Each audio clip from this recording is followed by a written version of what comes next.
This is the Berman Method podcast featuring Dr. Jake Berman and physician assistant Jenni Berman. We are here to treat problems and not symptoms.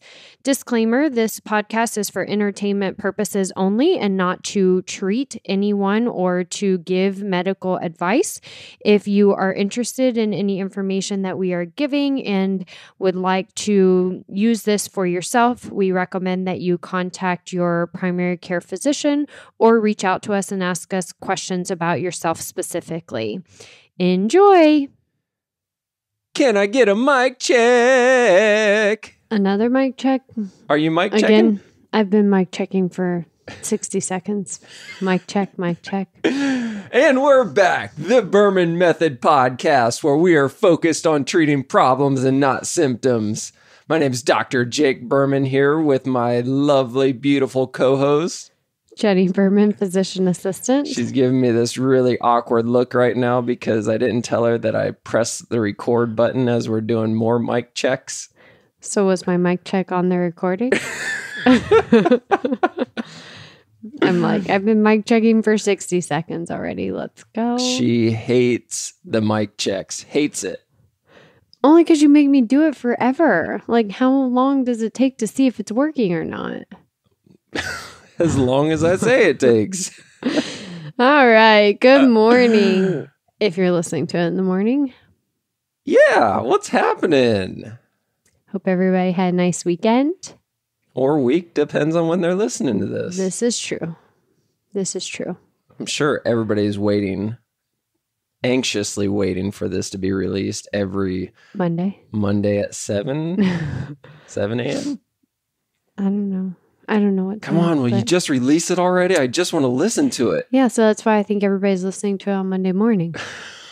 But if not, hopefully you're having a great week, a good hump day, a good Friday, whatever it is. Okay. Wait a minute. Let's do a little more of the intro because we got thrown off there. Oh, okay. Treating problems and not symptoms. I'll never get tired of saying it because that's what we're doing. We are being mavericks right now. We are going against the corporate medical system. We are David against Goliath, Goliath being the corporate medical Western world way of treating symptoms and not problems. We always use the example of blood pressure. Your blood pressure is high. So here, take these blood pressure medications and it'll lower your blood pressure, but it doesn't address the reason why the blood pressure is high to begin with. So what's another example of treating a symptom versus a problem that is very common in Western medicine? Well, in my field or your field? Flip a coin. My field, one of the most common ones is the gut. People have food sensitivities or autoimmune diseases or IBS. One example. Come on. Well, okay. If we go with IBS. One symptom. IBS? Yeah. Okay. And they're just thrown medications to fix their IBS. Take this medication to stop your diarrhea, or take this medication to fix your constipation, but don't figure out what's causing it in the first place. Yeah, there's some really good constipation commercials out there nowadays. That's one of the reasons why I enjoy watching YouTube TV, because I get to watch commercials. Versus when we watch Netflix, we don't watch commercials, right? Right. So when we're watching YouTube, I enjoy watching the commercials because it always interests me to see what is being sold to the American public today. Mm-hmm. And there's a really good constipation one where it's animated. Yes. A very attractive animated woman, and they do a very good job of insinuating her issues and saying at the end, take this pill and it'll fix your constipation problem. Your life is going to be magically better. Not to mention the 36 other things that are happening inside your body at the same time. Right. So take this pill to fix your constipation, or what's the real reason why the constipation is there in the first place? Right. That was a question. Oh, what is it? Well, you want these like short answers and it's not, but ultimately it comes down to your gut health. The biome, the environment of your gut, the good bacteria versus bad bacteria, the foods that are causing an inflammatory response in your system, which PS, if you have constipation, you probably have other autoimmune conditions that are absolutely related to your constipation and your gut health. That they don't think about at all. Yeah, no idea. What's an example of that? Rheumatoid arthritis, eczema. What's eczema? Patchy, dry skin. Gator skin? Gator skin. Right. Isn't it called gator skin? Well, it's psoriasis, but yeah. Is that not the same thing? They're similar. Similar? Mm-hmm. Yeah, one of my best friends growing up had gator skin, psoriasis, and he was very self-conscious about it. And the more and more that we do this podcast and the more and more that we learn and evolve our practices, I just want to say, what was it really that was causing that psoriasis? It's not a, what's the right way to say it? Like, you just don't have psoriasis. That's a symptom of something else that's going on. Right. And it's very common. Psoriasis and eczema are common even as young as 6 months old, 9 months old, 2 years old. These kids with terrible eczema or psoriasis, it's not just that, oh, it's genetic, mom had it, dad had it. It's life, or it's not just, oh, they're a baby, they'll grow out of it. It's a food sensitivity. It's a gut health issue. And so, it could be related to some type of trauma that has caused an inflammatory response that now their body is reacting to certain foods in a way. So for your friend, probably the same thing. Now that we're going down this road, this wasn't the plan of what we were supposed to talk about today. We might get around to talking about it here in a little bit, but I don't want to leave this because we're in some really good conversation right now about this topic. One thing that occurs regularly in my office because I'm in the PT golf performance office, Jenni's upstairs in the health and wellness office. But whenever I bring up this topic with some of my old school patients, clients, they'll say, why is it so common nowadays? Why is gluten issues as common as it is nowadays? Why are all these food sensitivities coming up nowadays versus 20, 30 years ago? You never heard of them. And it's so funny because this is the same exact thought process that I had before you got sick. Back when we were dating, your first semester of PA school, that's when you first got really sick, lost 30 pounds. You didn't have 30 pounds to lose, but you lost it. Mm-hmm. And this is the entire first chapter of my first book. I wrote about this. But before this occurred, I thought the same way. I thought it was BS. I thought that it was like a millennial thing, an attention grabber thing, or not. That's not the right way to describe it. I thought it was a trendy thing. Trend, yeah. Yeah, a fad. A trendy thing, a fad thing. And you don't really have these issues. You're just trying to be trendy right now, is what I thought prior to you getting sick. And then, super duper long story short, it's not a trendy thing. Right. Don't get me wrong. There are some people that are trying to jump on the bandwagon because it's cool or whatever. They think it's healthier. But in actuality, there are a lot of people that really have these issues. And it's really hard for people that don't have these issues to understand, why is it getting so much more prevalent? Mm-hmm. What's your answer? I'm going to give you my answer, but what's your answer? Well, just the way our foods are processed in the most recent years to be able to extend shelf lives. So, back in 100 years ago, you went out, you killed your food, you ate it that day, you didn't store it. We still do that. Well, we specifically do. Not everything we eat, but a lot of it. But anyways, the point is, you didn't go out and get food and store it in the refrigerator or on the shelf for days and weeks at a time. You went out, you ate it, it was good till the next day, and that was it. And now in America, we're extending shelf lives. We're trying to, make things cheaper to be able to make and store and buy. And so they're adding GMOs, genetically modified organisms, or they're adding more processed foods to be able to extend the shelf life. And that's inflammatory for a lot of people. Is the O in GMO organisms? Oh, what is it? I don't know. I don't have my phone here. I'd Google it real quick. I thought it was, but maybe I'm wrong. I don't think it's organisms, but it's genetically modified, whatever it is. Sorry that we're both spacing out right now on the O, but that's essentially what it is where if you looked at the genetic composition, the molecular composition of wheat 50 years ago, it looks vastly different to what it looks like today.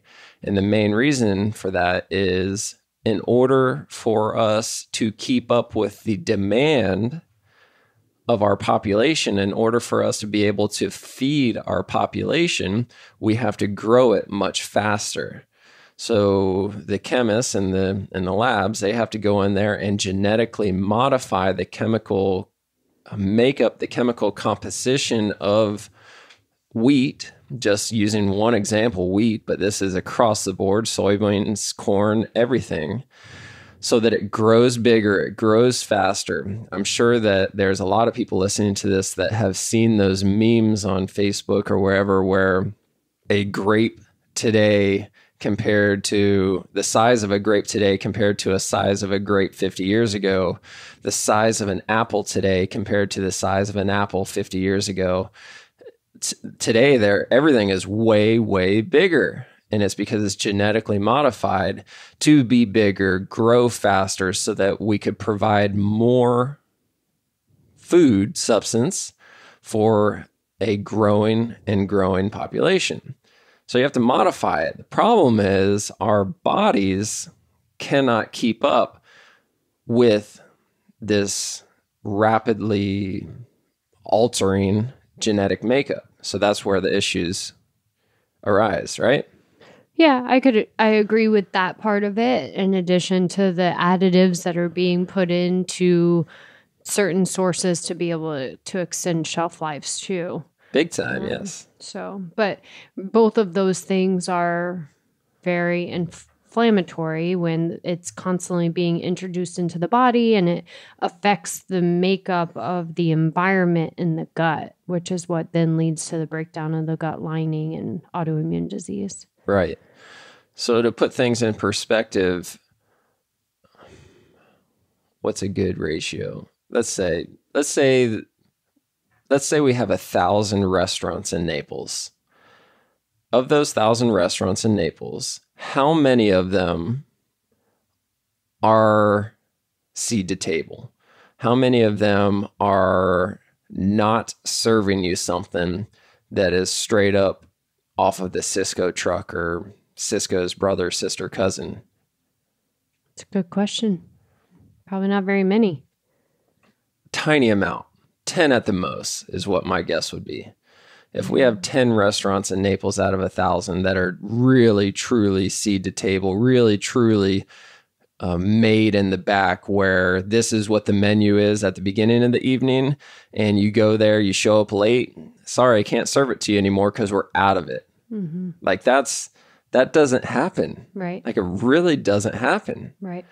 And that's how you know that what you're eating is off of a Cisco truck. It is full of preservatives. It did come out of a bag, a giant 5-gallon bag, and they poured it into a giant tub to heat it up, and then they served it to you, and they wined and dined it or did a little doctoring up to say that they did cook it. Well, they prepared it. They warmed it up. They did a really good job warming it up, and it's full of preservatives. I didn't know that until I was in Destin and working with Bob, and he's the one that introduced me to that. He's like, you do know, because I used to love going to Ale House. Absolutely loved it. Every Friday night, you would find me at Ale House. Back in my single days, we're on Central Time, so I'd be at Ale House waiting for a UFC fight or whatever it was. I'd be eating my Cajun chicken pasta every Friday night, just loving it. And one day, my Bob, one of my greatest mentors and first boss, he goes, you do know that that's straight off a Cisco truck. I was like, what? No, they make really good Cajun chicken pasta. He goes, No. No, it's straight off a Cisco truck. I was like, what? He goes, yeah, there's only 2 restaurants in this entire town. Destin's tiny, but there's only 2 restaurants in this entire town that you can go to that is not from Cisco, where they really make their own food. And if you don't get there early, you're not going to get whatever's on the menu. Huh. Wow. I was like, what? So did you stop going to Ale House? Hell no, I didn't stop going. I was young and bulletproof. You still like going to Ale House. I still like Twin Peaks, such your new choice. Yes, love Twin Peaks. We're getting one here in Naples. I'm really excited about it. We are? You're the one that told me that. Oh. They're building one in the Coastland Center Mall area. Oh, yeah. You're right. And no, for everybody listening, it's not because of the outfits that the ladies wear there. Why do I like going there? The animals on the wall. The animals on the wall. The deer on the wall. The boar on the wall. Whatever's on the wall. The elk. They have elk on the walls. Yep, moose. Elk, deer, moose. That's why he likes going. Not for the Cisco truck. Not for the girls. Yep. Just for the animals. But anyways, let's come back full circle and say, how did we get here? We got here because there are so many autoimmune diseases and gut issues that are occurring nowadays, and the prevalence keeps getting higher and higher and higher because of the GMOs, the genetically modified food that we're consuming, where if it's not farm to table or seed to table or 100% organic, I don't know what else. Is Greenwise, is Publix Greenwise good? Organic, yeah. Mm-hmm. Yeah, so and it's way more expensive, so people steer away from purchasing it. But if you're not consuming that stuff, you are consuming genetically modified food. Right. It's that simple. Right. Even, you try to go more Mediterranean style, getting in the whole foods, vegetables, your organic meats, but that's the key term. You have to go towards the organic side to be able to avoid these preservatives or the GMOs that are added in, reducing inflammation. Now, we say that we have been saying a lot of times about the GMOs being in wheat, but GMOs are in other things, or preservatives are in other things, not just wheat flours or flours in general. They can be put into anything that's grown, like you've said. So the vegetables coming out of the ground, the fruits, the animals, what the animals are eating. If it's not organic, then you're likely getting some type of preservative or GMOs, even if it's from fruits and vegetables and meats. Because the animals have to eat. The fruits and vegetables have to eat. So we have to give them, if they're, depending on what they're being fed, if it's not organic, they're getting these preservatives. And now, you know how you love it sometimes when I just go off on a tangent and I love your tangent and just get really heated and attack somebody that needs to be attacked. You know how much you love that? Oh boy, what's coming? Since we're talking about all this stuff, stop buying meat from Walmart. Okay. No comment. Just stop doing it. Okay. Never, ever, ever buy meat from Walmart ever again.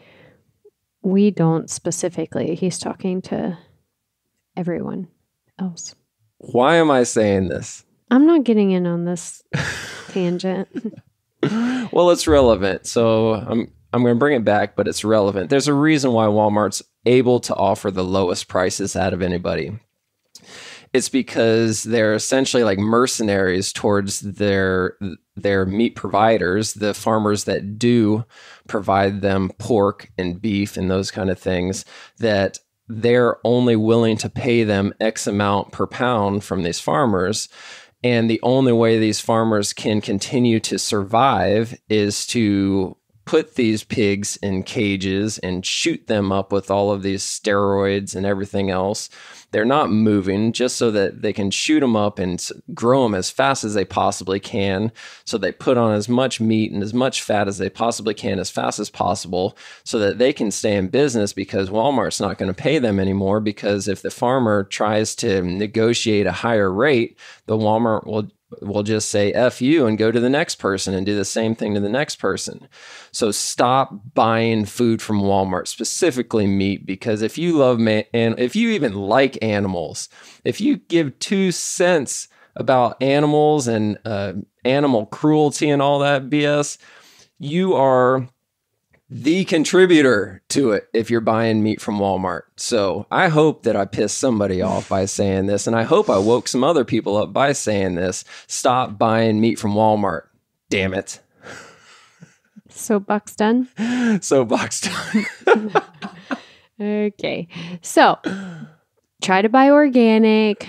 Try to avoid the inflammatory foods, which I'm going to say a general statement, inflammatory foods for most people, gluten, dairy, egg, almond, and soy are some of the most common. Yeast is another one, which again, yeast is put into a lot of things to be able to extend the half or the shelf life to make it last a little bit longer. But these foods can be inflammatory for a lot of people. So if you are able to buy more Mediterranean style and eat more Mediterranean style lean meats and vegetables more or on the organic side, you'll be able to reduce that inflammatory process within your system. I'll tell you what, go out, get you a fishing pole, learn how to fish, get your ass out in the water and catch your own fish.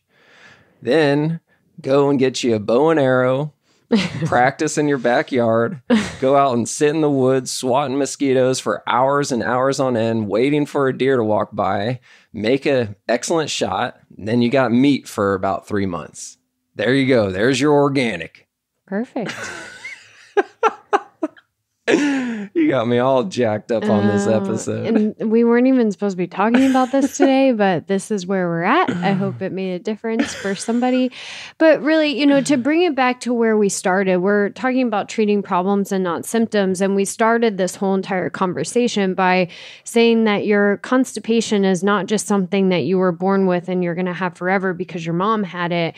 There's a reason that you're experiencing constipation. And a lot of times it comes down to the gut biome is not healthy. The environment of the gut is not healthy because of an inflammatory process.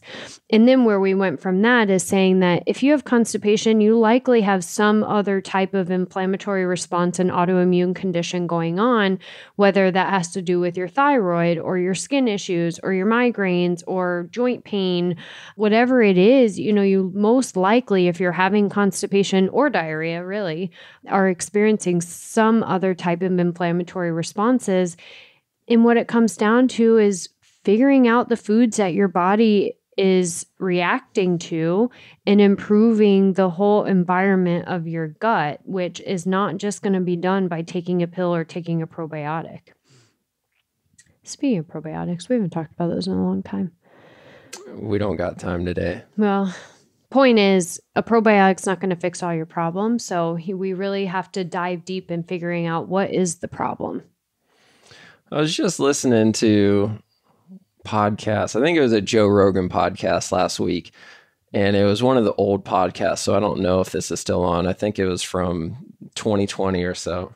And one of the commercials that popped up on the podcast was this new, at least it was new back then, this new company that offers one pill, or no, it's one scoop of this powder that has all of your vitamins, all of your nutrients, all of your probiotics, everything that you could possibly need in this one little scoop that helps supplement everything else that's going on.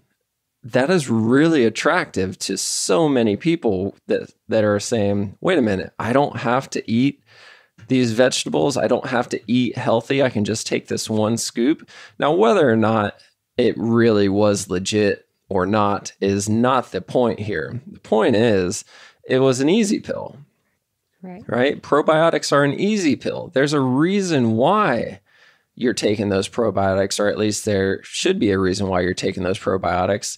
And let's try to figure out why you're taking them in the first place, why you feel like you need to take them in the first place, and fix that.